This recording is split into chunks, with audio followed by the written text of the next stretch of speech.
Hello everyone and welcome to another episode of Under the Skin, a video series where I take a look at the meaning and references behind the names of the various distinguished and legendary skins of Battlefield 1.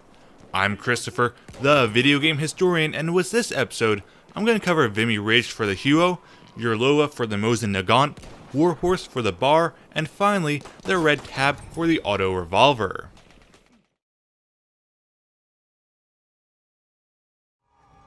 The first skin here is the Warhorse skin for the BAR M1918, and it's a rather interesting reference. As we know, cavalry was used throughout the war, and over 1 million horses were used by the British military throughout the conflict.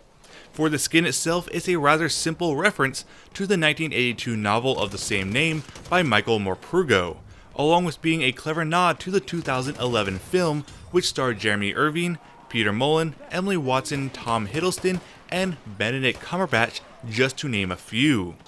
According to the DVD back cover, the film, and I assume the novel as well, is a heartfelt story of the remarkable friendship between a horse named Joey and his young trainer named Albert.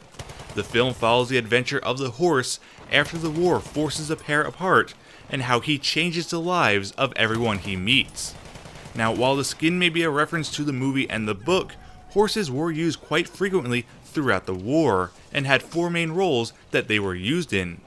The majority of horses, 220,000, were used as supply horses, helping bring supplies and rations to the soldiers. 111,000 were used as riding horses, with 87,000 being used to haul guns and light artillery, and around 75,000 being used in cavalry units for the British. While the men who fought in the war were dying left and right, horse mortality was quite low. The British lost only 15% of their horses annually, and the biggest killer was debility and not the enemy.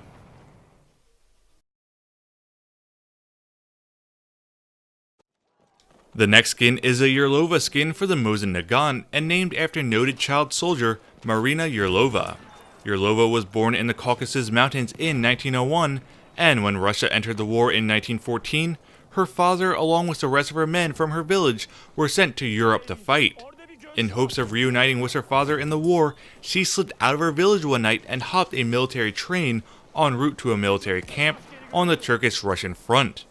Despite being 14, she was quickly accepted into the camp by the rest of the men and was trained in automotive repair along with how to shoot.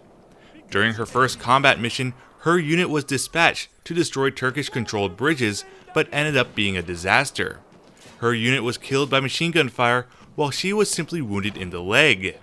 She was reassigned to a new company after her recovery, and served on the front for 3 more years, until the start of the Russian Civil War.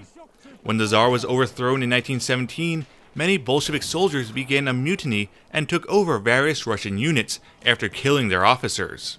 Her unit was one that the Reds overtook, and being a Cossack, she was detained and thrown in prison, where she fully expected to die. After being rescued by the White Army, she had a severe mental breakdown suffering from PTSD and sent to an asylum in Omsk. With the help of a friendly doctor, she managed to recover and escape, where she managed to find a journey to the United States, where she lived until 1984 and published her autobiography, Cossack Girl.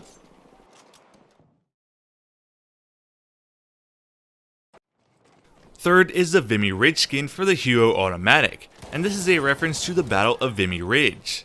This battle is of importance to many Canadians, as it not only helped shape a viable identity for Canada and its forces, but also accomplished what previous Allied attacks could not: the Ridge's capture.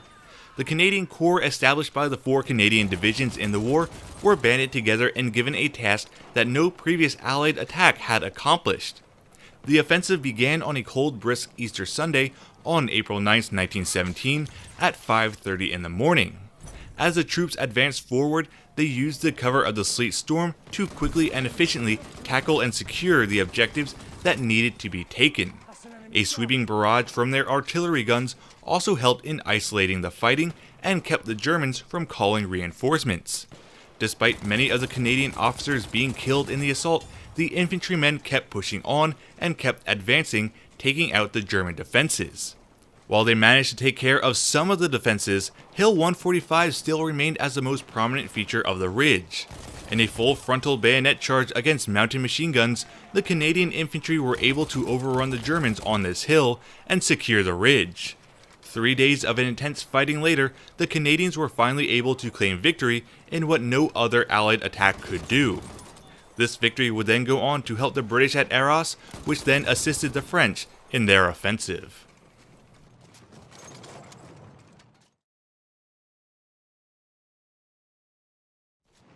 Finally, the last skin for this episode is the red tab skin for the Auto Revolver.